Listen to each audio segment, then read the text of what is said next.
masih di channel Revolusi Indonesia.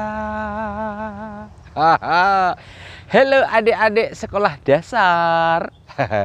Semuanya dari Sabang sampai Merauke. Adik semuanya. Adik-adik mau nggak punya uang? Siapa sih yang nggak mau punya uang? Nah, ini untuk adik-adik. Kalau ini kan ada COVID-19 nih. Di COVID-19 itu sampai sekarang itu masih menganjurkan untuk tidak ke sekolah, tapi belajarnya dari rumah saja. Di rumah saja, di rumah saja, di rumah saja.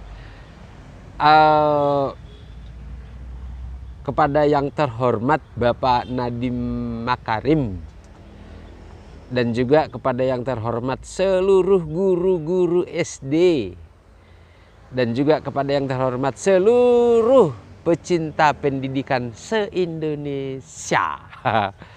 Ayolah kita manfaatkan, kita syukuri COVID-19 ini atau istilah di rumah saja ini untuk membuat lingkungan pekarangan rumah itu bagai surga. Ya kan? Kita tanami. Nah, kalau di revolusi pendidikan kan ada 6. Saya ulangi lagi kan. Tani, ternak, teknik, dagang, olahraga, seni. Nah, tani dan ternak misalkan ya. Tani. Adik-adik anak SD ini kan bisa menanam polybag, ditata bagus, boleh pakai rak, boleh ini, pokoknya bagaimana sebanyak mungkin bisa punya tanaman di pekarangan rumah, ya kan? Nanti hasilnya bisa untuk nabung, pokoknya bagaimana semua mata pelajaran itu dipelajari lewat praktek tani ini. Nanti bagaimana prosesnya tentu dibicarakan dengan pendidikan, dinas pendidikan. Kita yang penting bagaimana proses anak belajar itu jangan hanya duduk itu. Oke. Ternak. Banyak jenis ternak yang bisa dilakukan anak-anak SD di pekarangan rumah. Seperti ikan-ikanan, kolam seberapa begitu kan, kelinci, burung, ayam, ini cukup 10 ekor satu kotak begitu. Tunggu berapa, nanti dia kalau satu kelas ada 30 orang kali 10 ekor itu berapa ratus ekor kan. Itu menjadi komoditi tabungan mereka dan seterusnya. Nah, itu gambaran dari proses belajar di sekolah dasar itu dengan memanfaatkan peluang di rumah saja.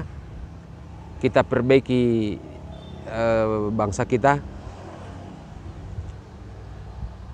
Tetapi anak-anak belajar juga ikut mendapat kualitas. Bagaimana menciptakan anak multitalenta itu hanya dengan mereka praktek, melakukan. Itu gambaran dari revolusi Indonesia. Nah, kalau kita bicara tentang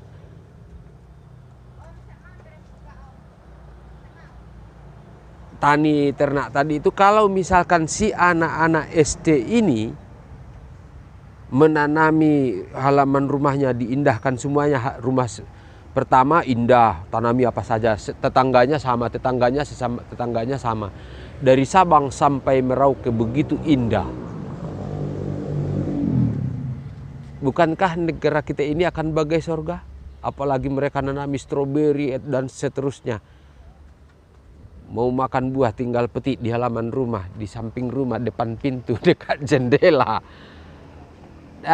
Ini gambaran-gambaran sebenarnya yang sangat mudah dilakukan, gampang sekali. Tapi mungkin selama ini belum, ya tahu, saya yakin tahu semua orang, tapi tidak dikerjakan secara berbarengan. Nah, bagaimana agar berbarengan? Ya buat sistemnya hanya dengan misalkan surat keputusan dari Dinas Pendidikan, dari Menteri Pendidikan, begini. Kalau selama ini kan pendidikan itu ada namanya apa? Pendidikan karakter. Kemudian dulu ada praktek-praktek. Kemudian muncul tematik-tematik. Sekarang itu tidak tematik tapi langsung praktek sedemikian rupa. Gampang kalau dari Dinas Pendidikan sudah mengatakan begitu, semua melaksanakan, berarti semudah itu mengubah negeri bagai surga beneran. Itu gambaran untuk anak-anak SD, hanya dari dua sisi, tani dan ternak. Untuk selanjutnya nanti saya akan coba bagaimana pengaruh revolusi pendidikan terhadap para pengangguran atau karang taruna. Sampai situ dulu. Terima kasih.